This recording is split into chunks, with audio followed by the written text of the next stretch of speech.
आज से करीब 100 साल पहले इंसान द्वारा बनाया गया कैमरा कुछ इस तरह का दिखाई देता था, जो कि आज बदलकर कुछ ऐसा रूप ले चुका है। ये तो सिर्फ एक एग्जाम्पल है इस बात का कि टेक्नोलॉजी इतने कम समय में कितनी तेजी से बदलकर डेवलप हो रही है। जहां एक तरफ तो इंसानी सभ्यता काफी तेजी से एडवांस हो रही है, वहीं दूसरी तरफ पास्ट में मौजूद चीजें विलुप्त होकर अपना अस्तित्व खो रही हैं। ऐसे में जो कुछ भी आज हमारे पास मौजूद है, हो सकता है कि फ्यूचर में वो ना रहे, और अगले 100 सालों में हमारी धरती पर कितना बड़ा बदलाव आने वाला है, इसका तो हम और आप शायद कल्पना भी न कर पाए। लेकिन आज के साइंटिस्ट ने फ्यूचर की कुछ पॉसिबिलिटीज के बारे में प्रेडिक्ट किया है, जिससे ये पता लगाया जा सकता है कि आने वाले समय में इंसान का भविष्य कैसा होगा। तो आज की यूनिवर्स एडवेंचर के इस एपिसोड में हम बात करेंगे कुछ ऐसी घटनाओं के बारे में जिन्हें आप अगले 100 सालों में होते हुए देखेंगे।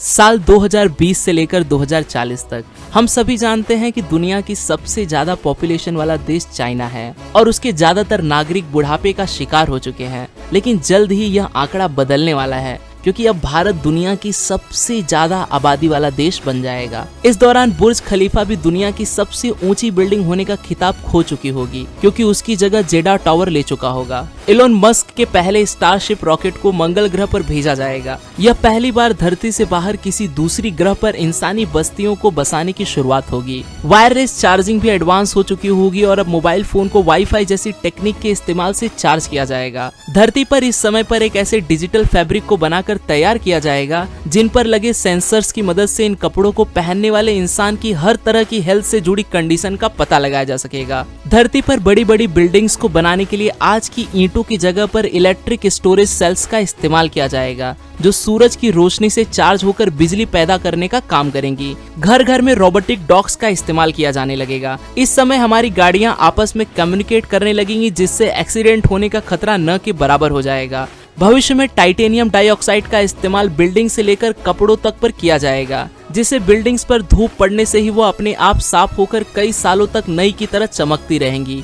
यहाँ तक कि हमें अपने कपड़ों को भी धोने की जरूरत नहीं पड़ेगी। उन्हें भी सिर्फ धूप में रखने भर से ही उन पर मौजूद हर तरह के दाग और धब्बे अपने आप ही गायब हो जाएंगे। सन 2040 से 2060 तक अब तक ग्लोबल वार्मिंग के चलते धरती का तापमान बहुत ज्यादा बढ़ चुका होगा। उत्तरी ध्रुव पर मौजूद बर्फ काफी तेजी से पिघलने लगेगी। धरती पर पॉपुलेशन इतनी तेजी से बढ़ चुकी होगी कि लोगों के रहने के लिए अमेज़न रेन फॉरेस्ट जैसे जंगलों को आधे से ज्यादा नष्ट कर दिया जाएगा। यहाँ तक कि धरती की आधी से ज्यादा जनसंख्या के पास पीने के लिए पानी तक भी मौजूद नहीं होगा। लेकिन अब तक हम इंसानों को मार्स पर भेजने में कामयाबी हासिल कर चुके होंगे। वहाँ पर मशीनों की मदद से पानी और ऑक्सीजन का निर्माण किया जाने लगेगा, जिससे कि आने वाले समय में वहाँ पर धरती जैसे वातावरण का निर्माण होने लगेगा और मार्स की धरती पर भी पेड़ पौधे उगने लगेंगे। वहीं धरती पर ट्रैवलिंग के लिए ऐसे सुपरसोनिक जेट्स का इस्तेमाल किया जाने लगेगा कि उनकी मदद से हम 10 घंटे की दूरी को भी सिर्फ आधे घंटे में ही तय कर लेंगे। इस नई तकनीक से धरती पर हमारी लाइफ और भी ज्यादा फास्ट हो जाएगी और हमारा कीमती समय बचने लगेगा। एलोन मस्क अपने न्यूरालिंक प्रोजेक्ट के जरिए इंसानी दिमाग में ड्रिल की मदद से एक ऐसी चिप को इंसर्ट कर देंगे जो इंसानी दिमाग की कमियों को खत्म कर उन्हें जीनियस बनाने में भी मदद करेगा,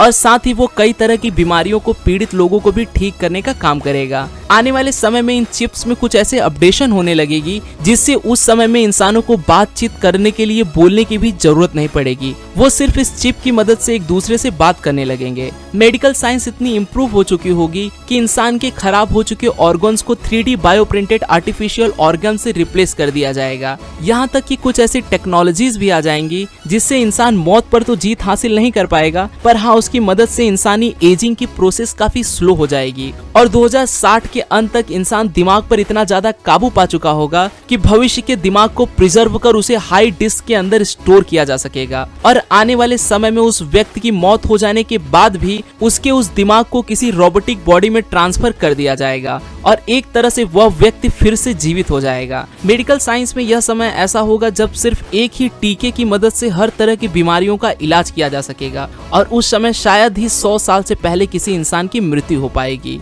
अब नजर डालते हैं 2061 से लेकर 2100 तक की घटनाओं पर। इस समय तक मार्स पर इंसान की आबादी करीब 3 लाख तक जा पहुंचेगी और पिछले कई हजार सालों में विलुप्त हो चुके कई जानवरों को उनके डीएनए की मदद से फिर से जिंदा कर दिया जाएगा। इंसान स्पेस में मौजूद एस्ट्रॉइड्स में से भी जरूरी मिनरल्स को कलेक्ट कर उसका इस्तेमाल ईंधन के रूप में करने लगेगा। स्टेम सेल टेक्नोलॉजी की मदद से इंसान अपने शरीर के खोए हुए पार्ट्स जैसे कि उंगलियों को दोबारा से रीग्रो कर पाएगा। आयरन मैन मूवी के टॉनी स्टार्क की तरह इंसान आर्क रिएक्टर टेक्नोलॉजी को काफी हद तक कॉम्पैक्ट और एफिशिएंट बना चुका होगा, जिसके इस्तेमाल से ईंधन की खपत खत्म हो जाएगी। अब तक इंसान के लिए दूसरी प्रजातियों के जीव जंतुओं से भी कम्युनिकेट कर पाना संभव हो जाएगा। 2075 तक पॉल्यूशन के चलते धरती की खराब हो चुकी ओजोन लेयर, जो सूरज की खतरनाक अल्ट्रावायलेट किरणों को धरती पर आने से रोकती है, पूरी तरह से रिपेयर हो चुकी होगी, जिससे धरती पर होने वाली काफी खतरनाक बीमारियों से मुक्ति मिल जाएगी। साइंस और टेक्नोलॉजी की मदद से इंसानी शरीर में कुछ ऐसे चिप्स को इंजेक्ट किया जाएगा जो इंसान की लगभग हर तरह की समस्या को दूर कर देगी। जैसे कि अगर कोई इंसान अपना वजन कम करना चाहता है तो वो पेट में लगी अपनी इस चिप की मदद से अपने खाने पीने की डाइट पर भी काबू कर पाएगा। इस समय तक टेक्नोलॉजी इतनी एडवांस हो चुकी होगी कि आर्टिफिशियल आंखों, सिंथेटिक ब्लड और यहाँ तक कि कानों की सुनने की क्षमता को भी काफी हद तक बढ़ा दिया जाएगा। यह समय ऐसा होगा कि जब लोग प्राकृतिक तरीकों की जगह पर कृत्रिम तरीकों से ज्यादा जीवित रह पाएंगे। नैनो टेक्नोलॉजी की मदद से आर्टिफिशियल ब्रेन का भी निर्माण किया जाएगा। इंसानी दिमाग को कंप्यूटर से जोड़कर इसकी क्षमता को इतना ज्यादा बढ़ा दिया जाएगा कि वह ऐसी परेशानियों को भी आसानी से हल कर पाएगा जिन्हें एक नॉर्मल दिमाग की मदद से हल कर पाना संभव नहीं था। उस समय एक तरह से हमारा दिमाग ही कंप्यूटर का रूप ले लेगा और इंसान का लाइफ स्पैन बहुत ज्यादा बढ़ जाएगा। करीब 21वीं सदी के अंत तक मौसम में आने वाले बदलावों के कारण अमेज़न रेन फॉरेस्ट का 80% तक हिस्सा पूरी तरह से नष्ट हो चुका होगा। इसका नतीजा यह निकलेगा कि धरती पर हर जगह ही सूखा पड़ने लगेगा। इस समय तक समुद्र के नीचे टनल्स का निर्माण कर वहां पर काफी तेज गति से चलने वाली ट्रेन्स को बनाया जाएगा। मैग्नेटिक टेक्नोलॉजी से चलने वाली इन ट्रेन्स की स्पीड तकरीबन 4000 माइल्स प्रति घंटे तक होगी। इस समय तक आर्टिफिशियल इंटेलिजेंस ट्रांसपोर्ट सिस्टम को ऑपरेट करने लगेगी। यह समय ऐसा होगा जब इंसान मैग्नेटिक पावर की मदद से ट्रैवल कर कुछ ही मिनटों में हजारों मील लंबा सफर भी तय करने लगेगा।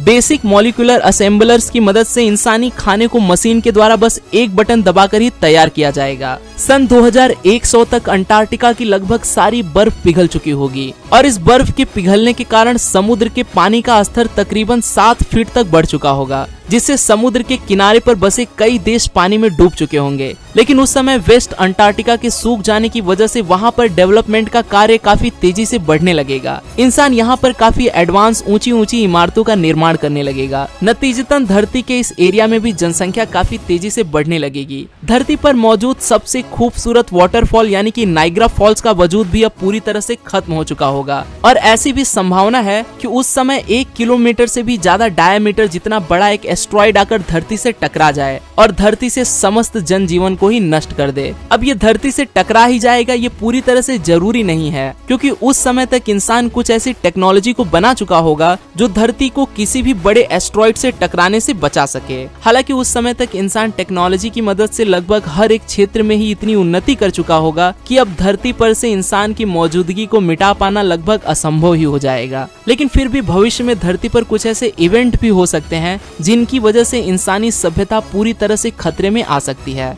जैसे कि भविष्य में एक सुपर वोल्केनिक इरप्शन यानी कि ज्वालामुखी विस्फोट भी हमारा स्वागत कर रहा है और यह विस्फोट किसी आम ज्वालामुखी की तरह नहीं होगा, बल्कि इसका प्रभाव तो धरती पर किसी बड़े एस्ट्रॉइड के टकराने से भी ज्यादा खतरनाक होगा। यह धरती पर प्रति 100 किलोमीटर क्यूबिक जितना काला धुआं उत्पन्न करेगा, जिसके चलते हमारी धरती के ऊपर एक मोटे बादल की चादर बिछ जाएगी जो धरती के अंदर की गर्मी को ना तो बाहर निकलने देगा और इसकी वजह से धरती से बाहर की गर्मी भी धरती की सतह पर नहीं पहुंच पाएगी, जिसका नतीजा यह निकलेगा कि यहाँ पर इंसानों का बच पाना लगभग नामुमकिन ही हो जाएगा और ऐसे में यहाँ पर एक हिमयुग की शुरुआत होगी। अब ऐसे में इंसान को किसी दूसरे ग्रह पर भी अपने पैर जमाने ही होंगे। यही कारण है कि इंसान मंगल जैसे कई दूसरे ग्रहों पर इंसानी जीवन को पहुंचा पाने में हर एक मुमकिन कोशिश में लगा हुआ है। यकीनन फ्यूचर में इंसान हमारे सोलर सिस्टम के कई प्लैनेट्स पर इंसानी बस्तियों को बसा चुका होगा और उन प्लैनेट्स के इन्वायरमेंटल कंडीशंस के अकॉर्डिंग फ्यूचर में इंसान का बायोलॉजिकल स्ट्रक्चर भी बदल चुका होगा, जिसका नतीजा यह निकलेगा कि हर प्लैनेट के इंसान देखने में एक दूसरे से काफी अलग दिखाई देंगे।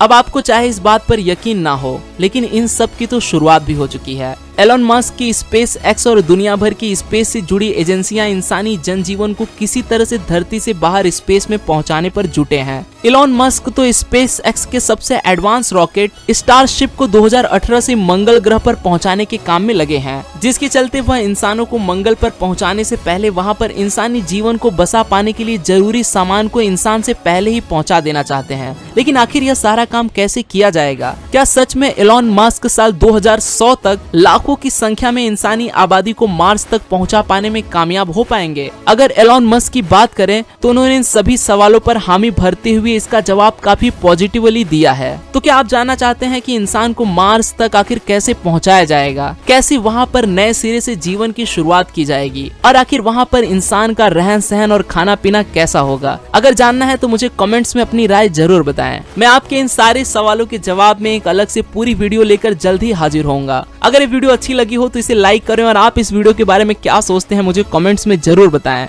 मैं हूं आपका दोस्त रोहित, फिर मिलता हूं आपसे ऐसी ही एक और अमेजिंग वीडियो के साथ। तब तक के लिए नमस्कार।